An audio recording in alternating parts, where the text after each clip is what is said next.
so cross about the boxes and the little brown portmanteau that was left behind at the junction, and then when you get to your lodgings you are told that you may run down and have a look at the sea if you're back by tea time, and mother and nurse will unpack. Only Thomasina and her brother had not had a tiresome journey, and there were no nasty stuffy lodgings for them, and no tea with oily butter and a new pot of marmalade. "There's silver sand," said she, "miles of it." "And rocks," said he, "and cliffs, and caves in the cliffs. And how cool it is," said Thomasina. "And yet it's nice and warm too," said Selim. "And what shells!" "And seaweed." "And the downs behind." "And trees in the distance." "And here's a dog to go after sticks. Here, Rover, Rover." A big black dog answered at once to the name, because he was a retriever, and they are all called Rover. "And spades," said the girl. "And pails," said the boy. "And what pretty sea poppies," said the girl. "And a basket, and grub in it," said the boy. So they sat down and had lunch. It was a lovely lunch. Lobsters and ice creams, strawberry and pineapple, and toffee and hot buttered toast and ginger beer.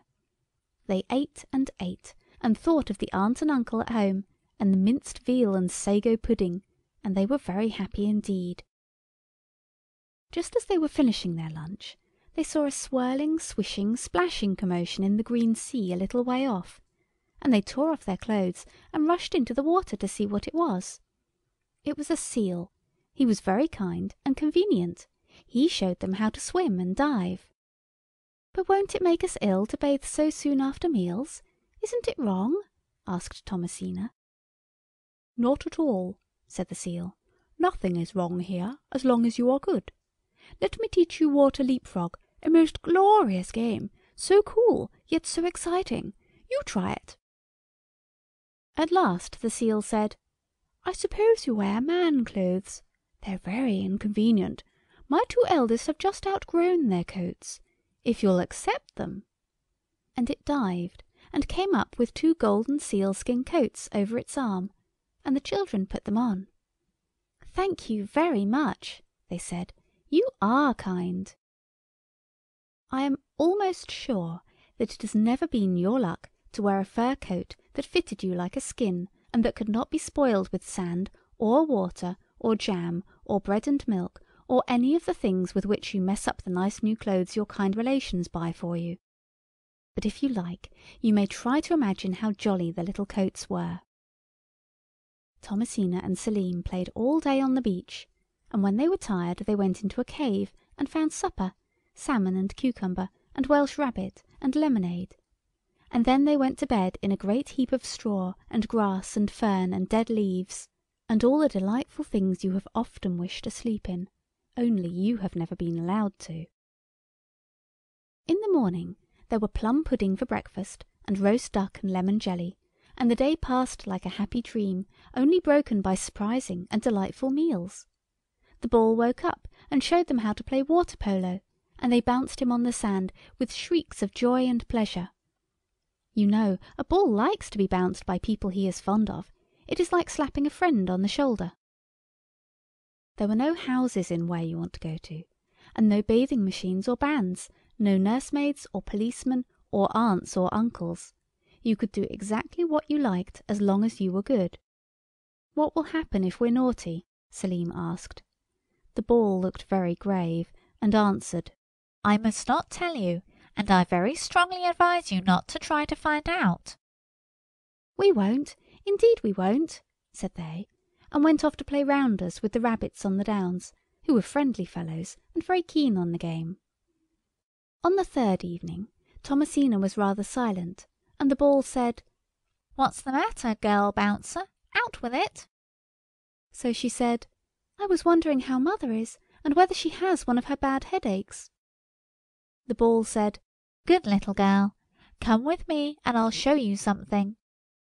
He bounced away, and they followed him, and he flopped into a rocky pool, frightening the limpets and sea anemones dreadfully, though he did not mean to. "Now look," he called from under the water, and the children looked, and the pool was like a looking-glass, only it was not their own faces they saw in it. They saw the drawing-room at home, and father and mother, who were both quite well, only they looked tired, and the aunt and uncle were there, and Uncle Thomas was saying, "What a blessing those children are away." "Then they know where we are?" said Selim to the ball. "They think they know," said the ball, "or you think they know. Anyway, they're happy enough. Good night." And he curled himself up like a ball in his favourite sleeping place. The two children crept into their pleasant, soft, sweet nest of straw and leaves and fern and grass, and went to sleep. But Selim was vexed with Thomasina, because she had thought of mother before he had, and he said she had taken all the fern, and they went to sleep rather cross. They woke crosser. So far they had both helped to make the bed every morning, but to-day neither wanted to. "I don't see why I should make the beds," said he. "It's a girl's work, not a boy's."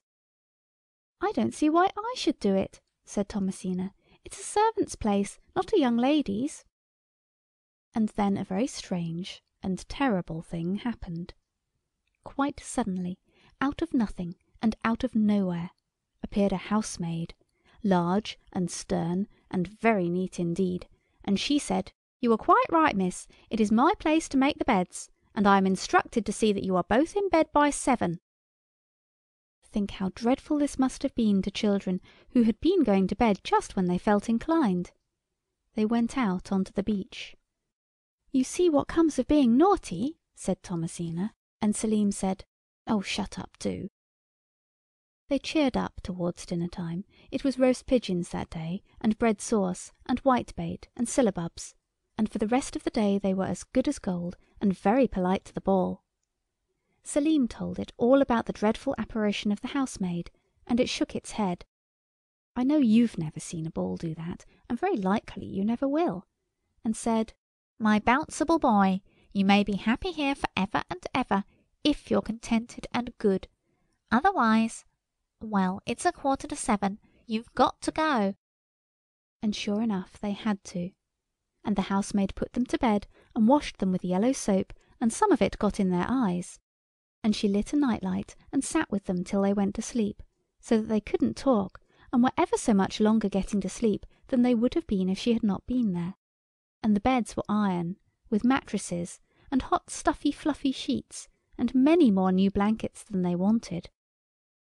The next day they got out as early as they could, and played water football with the seal and the bounceable ball, and when dinner time came it was lobster and ices.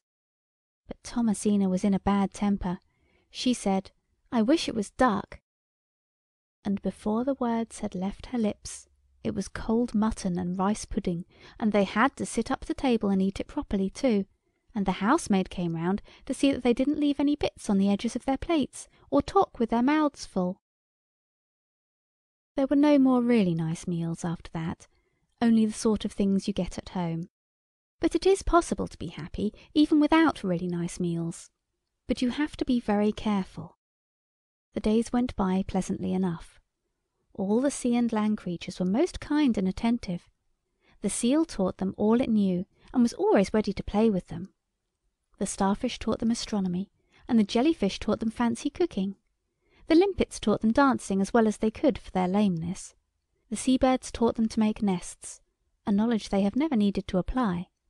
And if the oysters did not teach them anything, it was only because oysters are so very stupid, and not from any lack of friendly feeling. The children bathed every day in the sea, and if they had only been content with this, all would have been well. But they weren't. "Let's dig a bath," said Selim, "and the sea will come in and fill it, and then we can bathe in it."